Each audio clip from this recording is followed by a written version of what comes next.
과거에 무적이라 불리던 나스닥이 평소와 달라진 지 벌써 1년이 다 되어 갑니다.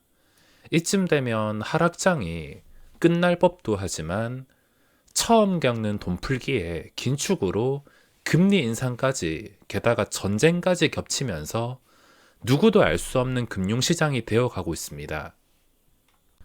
여기서 증시 예측은 아무도 할 수가 없습니다. 만약에 나스닥이 막 나가게 되어서 최악의 경우에는 거래량을 동반한 상승하기 전인 이쯤 8천 초반에서 중반까지 빠지는 것도 지금 악재를 통해서는 불가능한 일은 아니기에 1년이면 많이 빠진 것 같은데도 여기까지 하락이 열려 있다 보니까 지금 상황이 참 어렵습니다.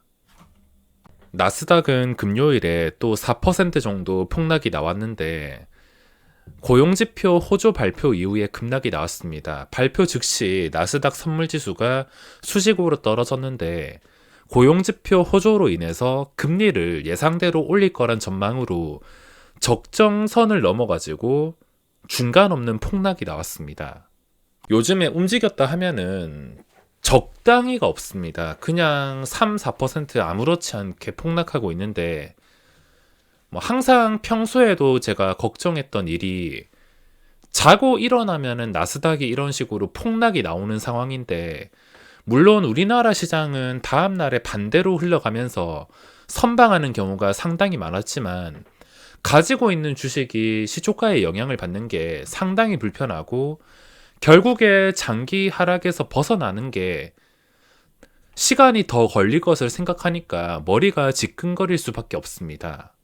저도 이번 하락장에서는 주식을 보유한 채로 하락에 참여하고 있는데 제가 2020년 폭락장 전까지만 하더라도 무조건 단타만 쳤기 때문에 이땐 주식을 들고 갈 생각을 하지 않아서 하루에 10%씩 폭락하는 미친 시장이라 하더라도 아무 걱정이 없었지만 이런 하락장에서 역시 주식을 들고 가니까 무덤덤하게 버티는 것이 쉽지는 않은 것 같습니다.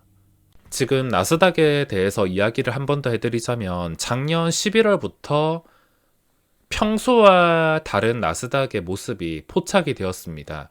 평소와 다른 점이 무엇이냐면 예전에는 나스닥이 하락한다 하더라도 그대로 아래 꼬리 달면서 오뚜기처럼 바로 회복해주던 나스닥이 2, 3주, 3, 4주 지나도 회복이 되지 않고 황금선 아래에서 거래가 되었기 때문에 평소와 다른 움직임이라 판단을 했습니다.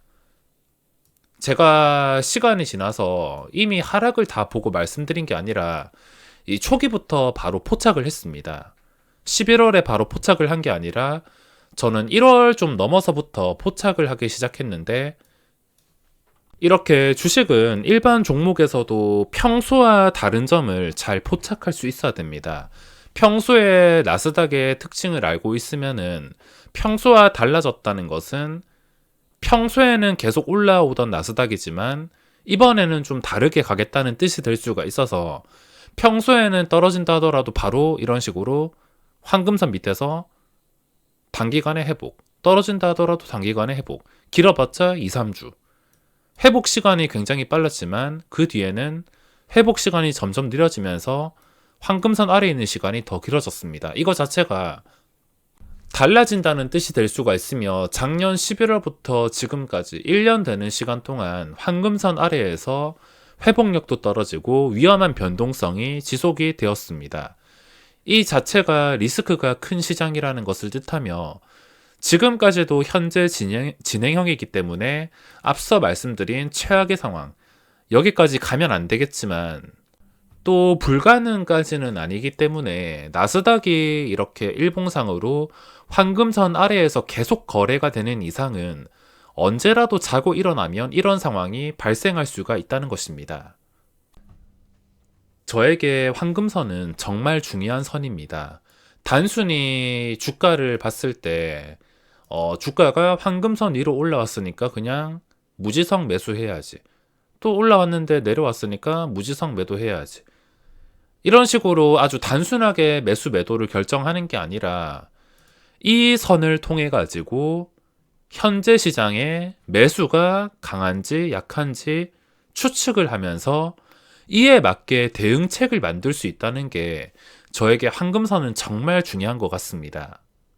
이 21선은 차트 공부나 그냥 아무 곳에서나 정보를 찾아봐도 쉽게 접해서 공부하실 수 있지만 저에게 21선이 중요한 이유는 단순히 매수 매도를 결정하는 게 아니라 이 선을 통해서 추측을 할 수가 있다는 점이며 매수 매도 계획을 짤 수가 있다는 게 가장 중요한 것 같습니다.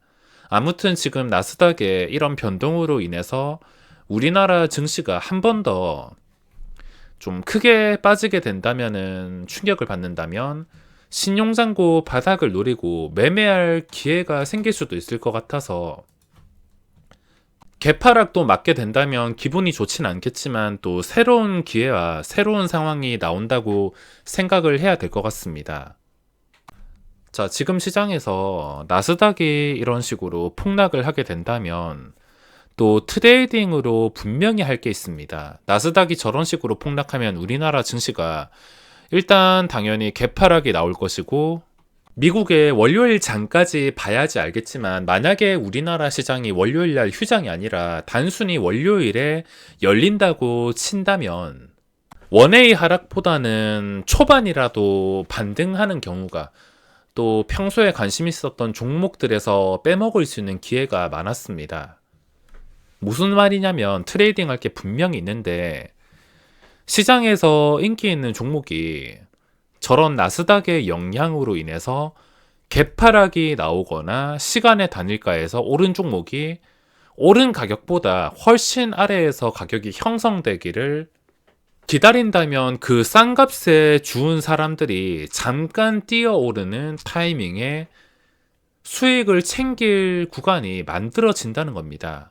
지금은 거래대금이 신규주 쪽에서 몰려 있는데 예를 들어서 한미글로벌이라는 종목이 있다면 시간의 단일가에서 1% 정도 하락이 나왔습니다. 근데 이게 나스닥의 영향으로 시간의 단일가에서 마감한 가격보다 훨씬 더 아래에서 마이너스 1%에서 한 3% 정도 추가를 해가지고 한 마이너스 4%에서 시작을 하게 된다면 그 상황에서 오히려 보합까지 올리거나 끝까지 올려서 뭐 플러스 5%, 10% 이렇게 올리는 경우가 상당히 많았기 때문에 이런 식으로 올라가는 종목에서는 신규 진입으로 추격 매수를 함부로 할 수 없지만 오히려 나스닥의 분위기를 이용해 가지고 초반에 빠질 때를 이용한다면 트레이딩으로 먹을 자리가 충분히 나올 수가 있다는 것입니다. 그래서 오히려 나스닥이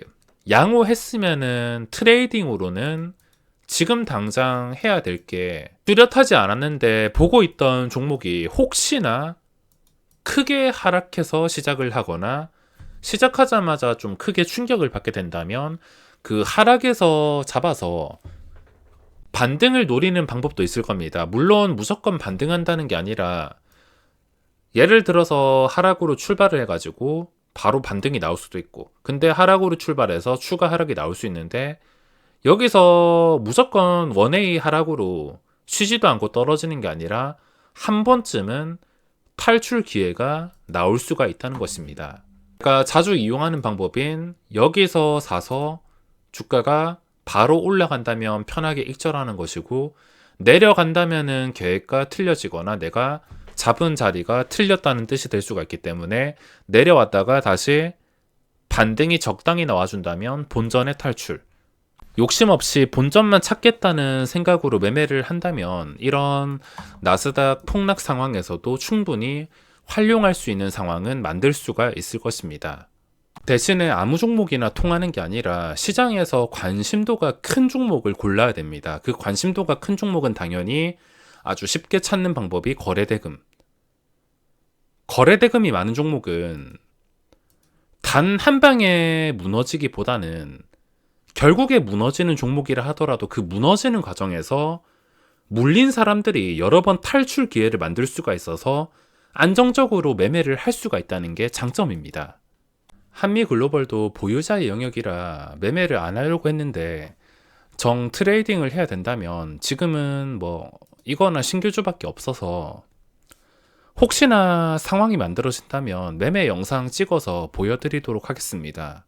상황이란 당연히 좀 심할 정도로 하락이 나와야 됩니다. 개파락이 나오든 개파락이 안 나온다 하더라도 시작하자마자 하락이 나와야지 그때부터 시장의 관심도가 높은 종목을 싼 가격에 사겠다라는 생각으로 접근해야 되는데, 오히려 이게 플러스에 시작을 한다던가 거의 떨어지지 않고 뭐 이 가격과 별 차이가 없이 시작을 한다면 그때는 저는 아무것도 할 수가 없을 것입니다.